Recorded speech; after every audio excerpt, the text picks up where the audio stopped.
शंतनु राय को रक्षा मंत्रालय के तहत मिनी रत्न पीएसयू बीएमएल लिमिटेड के अगले अध्यक्ष और प्रबंध निदेशक सीएमडी के रूप में नियुक्त किया गया है।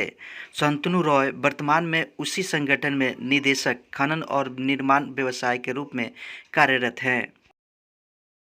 भारतीय राष्ट्रीय राजमार्ग प्राधिकरण एनएचएआई ने वित्तीय वर्ष 2025 तक पूरे भारत में लगभग 10,000 kilometre optical fibre cable OFC बुनियादी ढांचे के एक एकीकृत नेटवर्क को विकसित करने की योजना की घोषणा की है।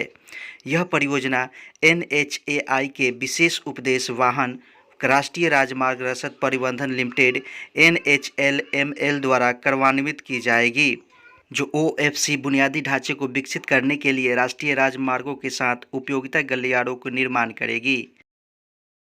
मुख्यमंत्री योगी आदित्यनाथ के नेतृत्व वाली उत्तर प्रदेश सरकार ने राज्य में इलेक्ट्रिक वाहनों ईवी को अपनाने को बढ़ावा देने के लिए एक महत्वाकांक्षी योजना शुरू की है। इस पहल के हिस्से के रूप में सरकार ने 2030 तक चरणबद्ध तरीके से सरकारी विभागों द्वारा उपयोग किए जाने वाले सभी वाहनों को ईवी में परिवर्तित करने का लक्ष्य रखा गया है। इस योजना से सरकारी विभागों में 100% ईवी के साथ उत्तर प्रदेश देश का पहला राज्य बन जाएगा। तमिलनाडु विधानसभा में काम के अनिवार्य घंटों को 8 घंटे से बढ़ाकर 12 घंटे करने के अधिनियम के प्रावधान विपक्ष के लिए विवाद का मुख्य बिंदु रहे हैं, जिनमें श्रमिकों के कार्य जीवन संतुलन के बारे में चिंता व्यक्त की गई है। उद्योग मंत्री थांगम थेनारासु ने कहा कि कुल काम के घंटे अपरिवर्तित रहेंगे। हालांकि श्रमिकों के पास सप्ताह में 4 दिन काम करने और 3 दिन की छुट्टी लेने का विकल्प होगा, जिससे महिला श्रमिकों को लाभ मिल सकता है। श्रम कल्याण मंत्री सीबी गणेशन ने यह भी उल्लेख किया कि 3 दिनों की छुट्टी का भुगतान किया जाएगा और छुट्टी, ओवरटाइम और वेतन के संबंध में मौजूदा नियम समान रहेंगे। सरकार उन कारखानों के खिलाफ कार्रवाई करेगी जो अपने कर्मचारियों को उनकी इच्छा के विरुद्ध काम करने के लिए मजबूर करते रहते हैं। विंग कमांडर दीपिका मिश्रा ने वीरता पदक प्राप्त करने वाली पहली महिला वायुसेना अधिकारी के रूप में इतिहास रच दिया है। उन्हें पिछले वर्ष स्वतंत्रता दिवस पर भारत के राष्ट्रपति द्वारा वीरता के लिए वायु सेवा पदक से सम्मानित किया गया था और हाल ही में नई दिल्ली में एक अलंकरण समारोह में भारतीय वायुसेना के एयर चीफ मार्शल से पुरस्कार प्राप्त किया। रूस अब भारत का सबसे बड़ा तेल आपूर्तिकर्ता बन गया है। फरवरी में भारत ने रूस से $3.35 बिलियन मूल्य का कच्चा तेल आयात किया है, जिसमें से सऊदी अरब $2.30 बिलियन के साथ दूसरे स्थान पर और इराक $2.03 बिलियन के साथ तीसरे स्थान पर रहा है। ए माधव राव भारत के डायनेमिक्स लिमिटेड के अगले सीएमडी होंगे। ए माधव राव, जो वर्तमान में रक्षा मंत्रालय के तहत एक सार्वजनिक क्षेत्र के उपक्रम PSU Bharat dynamics limited BDL में निदेशक तकनीकी के रूप में कार्यरत हैं। वाल्ट डिज्नी कंपनी के स्वामित्व वाली स्टार स्पोर्ट ने क्रिकेटर ऋषभ पंत को अपने नवीनतम ब्रांड एम्बेसडर के रूप में साइन किया है। कंपनी ने कहा है कि उनके विश्वास दूत के रूप में अन्य क्रिकेटर भी हैं। असम और अरुणाचल प्रदेश के बीच 50 वर्षों से चल रहे सीमा विवाद को हल करने के लिए एक समझौते पर हस्ताक्षर किए हैं। इस समझौते से दोनों पूर्वोत्तर राज्यों द्वारा साझा किए गए क्षेत्रों में स्थित 123 गांव को बसाया जाएगा। समझौते पर असम के मुख्यमंत्री हिमंत बिस्वा शर्मा और अरुणाचल प्रदेश के मुख्यमंत्री पेमा खांडू ने हस्ताक्षर किए हैं। 1972 में अरुणाचल प्रदेश के केंद्र शासित प्रदेश बनने के बाद से दोनों राज्यों के बीच सीमा विवाद रहा है, जो 1987 में राज्य बनने के बाद भी जारी रहा। विवादित सीमा की लंबाई 804.1 किलोमीटर है। एचएसबीसी इंडिया ने हाल ही में भारतीय क्रिकेट टीम के पूर्व कप्तान विराट कोहली को अपना ब्रांड एम्बेसडर बनाने की घोषणा की है। टेनिस के दिग्गज जयदीप मुखर्जी ने अपनी आत्मकथा क्रॉस कोर्ट लॉन्च की है। प्रसिद्ध टेनिस खिलाड़ी जयदीप मुखर्जी ने रमेश कृष्णन और सोमदेव देवबर्मन जैसे प्रमुख भारतीय टेनिस खिलाड़ियों की उपस्थिति में क्रॉस कोर्ट नामक अपनी आत्मकथा का विमोचन किया। केंद्र ने अरुण सिन्हा को राष्ट्रीय तकनीकी अनुसंधान संगठन के अध्यक्ष के रूप में नियुक्त किया है। राष्ट्रीय तकनीकी अनुसंधान संगठन एनटीआरओ के नए अध्यक्ष के रूप में अरुण सिन्हा की नियुक्ति की घोषणा आखिरकार सरकार ने लंबे समय के विलंब के बाद की है। एनटीआरओ में 2 साल तक सलाहकार के तौर पर काम कर चुके सिन्हा 1984 बैच के केरल कैडर के हैं। डिजिटल स्ट्रीमिंग प्लेटफॉर्म जियो सिनेमा ने भारत क्रिकेट टीम के कप्तान रोहित शर्मा को अपना नया ब्रांड एम्बेसडर घोषित किया है। वित्त मंत्रालय ने एक आधिकारिक सूचना जारी की है कि जिसमें कहा है कि प्रधानमंत्री नरेंद्र मोदी के साथ रेडियो कार्यक्रम मन की बात के 100वें संस्करण के उपलक्ष्य में केंद्र सरकार द्वारा 100 रुपये का एक नया सिक्का ढाला जाएगा।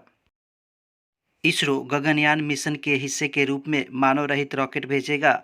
इसरो के ध्रुवीय उपग्रह प्रक्षेपण यान C-55 ने सिंगापुर के 2 उपग्रहों TLEOS-2 और लूमीलाइट 4 को इच्छित कक्षा में सफलतापूर्वक लॉन्च किया है। इसरो मानव अंतरिक्ष मिशन गगनयान के एक भाग के रूप में अपना पहला मानव रहित परीक्षण rocket geo synchronous satellite launch vehicle GSLV launch करेगा। पश्चिम बंगाल के कलियागंज शहर में एक नाबालिग आदिवासी लड़की के साथ कथित तौर पर दुष्कर्म किया गया और उनकी हत्या कर दी गई। गुस्साए स्थानीय लोगों की पुलिस कर्मियों से झड़प हो गई और उन्होंने सड़क जाम कर दिया। पीड़िता के शव को घसीटते हुए पुलिस का वीडियो सोशल मीडिया पर वायरल होने के बाद बंगाल पुलिस की भारी आलोचना हुई है। भारतीय युवा कांग्रेस के अध्यक्ष श्रीनिवास बीबी के खिलाफ असम प्रदेश युवा कांग्रेस के अध्यक्ष अंगकिता दाता द्वारा उत्पीड़न के आरोप लगाए जाने के बाद उनके खिलाफ प्राथमिकी दर्ज की गई। उत्पीड़न मामले की जांच के लिए असम पुलिस की एक टीम कर्नाटक रवाना हो गई है। पुलिस की टीमें दिल्ली और रायपुर के लिए भी रवाना होगी।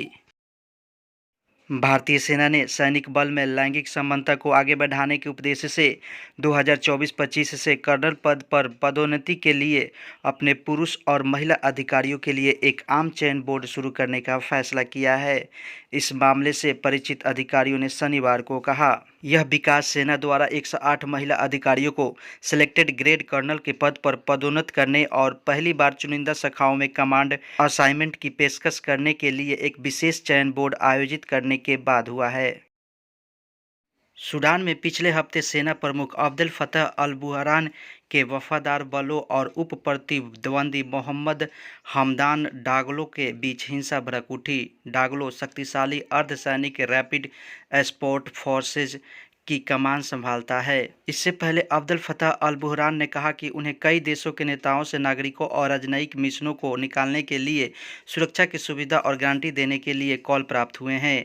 इसमें कहा गया है कि निकासी आने वाले घंटों में शुरू होने की उम्मीद है। उन्होंने बताया कि संयुक्त राज्य अमेरिका, ब्रिटेन, फ्रांस और चीन सैन्य जेट उपयोग करके अपने नागरिकों को एयरलिफ्ट कराने की योजना बना रहे हैं। रिजिजू ने कहा कि अरुणाचल प्रदेश में प्रत्येक नागरिक को 4G कनेक्टिविटी प्रदान करने के लिए अंतरिक्ष टावर स्थापित करने के लिए 1156 साइटों की पहचान की गई है। अरुणाचल प्रदेश के 336 राजनीतिक रूप से महत्वपूर्ण सीमावर्ती गांवों में 70,000 से अधिक लोगों को अब 4G वायरलेस कनेक्टिविटी और डिजिटल सेवाओं तक पहुंच प्राप्त होगी। केंद्रीय कानून मंत्री किरण रिजिजू ने शनिवार को पूर्वोत्तर राज्य में 254 दूरसंचार टावरों की स्थापना की घोषणा करते हुए कहा। रिजिजू ने राज्य की राजधानी ईटानगर में कहा कि मिशन 5 कार्यक्रम राज्य में निर्बाध कनेक्टिविटी सुनिश्चित करेगा। जम्मू कश्मीर के पूर्व राज्यपाल सत्यपाल मलिक और खाप के कुछ अन्य नेताओं ने शनिवार को दक्षिण दिल्ली के एक पार्क में सभा आयोजित करने की अनुमति नहीं मिलने के बाद नई दिल्ली पुलिस थाने में विरोध प्रदर्शन किया। सत्यपाल मलिक जम्मू और कश्मीर के पूर्व राज्यपाल हैं, जिन्हें CBI ने एक कथित बीमा घोटाले के सिलसिले में तलब किया है। भाजपा की केरल इकाई को एक पत्र मिला है कि जिसमें प्रधानमंत्री नरेंद्र मोदी के राज्य के 2 दिवसीय दौरे के दौरान उनकी जान को खतरा होने का दावा किया गया है। ये केंद्रीय सत्ता पार्टी की राजनीति हो सकती है। पत्र भेजने वाले के रूप में एक एर्नाकुलम निवासी जोसेफ जॉनी का नाम है। पार्टी अध्यक्ष के सुरेंदर ने पुलिस को पत्र सौंप दिया है। 3 संतान होने के मामले में छपरा की मेयर राखी गुप्ता की मुश्किलें बढ़ती जा रही है। राज्य निर्वाचन आयोग ने उन्हें इस मामले में नोटिस भेजकर अपना पक्ष रखने का निर्देश दिया है। राखी गुप्ता पर लगाए गए आरोप सही साबित होने पर उनकी कुर्सी जा सकती है। छपरा नगर निगम की पूर्व मेयर सुनीता देवी ने राखी गुप्ता के खिलाफ 2 से अधिक बच्चों के होने के बाद भी नगर पालिका चुनाव लड़ने की शिकायत निर्वाचन आयोग से की है। ऐसे में अगर पूर्व मेयर सुनीता देवी और अन्य लोगों की ओर से लगाए गए आरोप सही साबित होते हैं तो राखी गुप्ता की कुर्सी जा सकती है। साथ ही झूठ बोलकर चुनाव लड़ने को लेकर उन पर कानूनी कार्रवाई भी हो सकती है। वाराणसी के कैट रेलवे स्टेशन पर जीआरपी की चेकिंग के दौरान प्लेटफॉर्म नंबर 8 से शनिवार को एक युवक 27.48 लाख रुपये के साथ पकड़ा गया। आशंका जताई गई है कि रुपये हवाला कारोबार से जुड़े लोगों के हैं। वीडियो देखने के लिए धन्यवाद। इस चैनल को सब्सक्राइब कर और शेयर कर दें।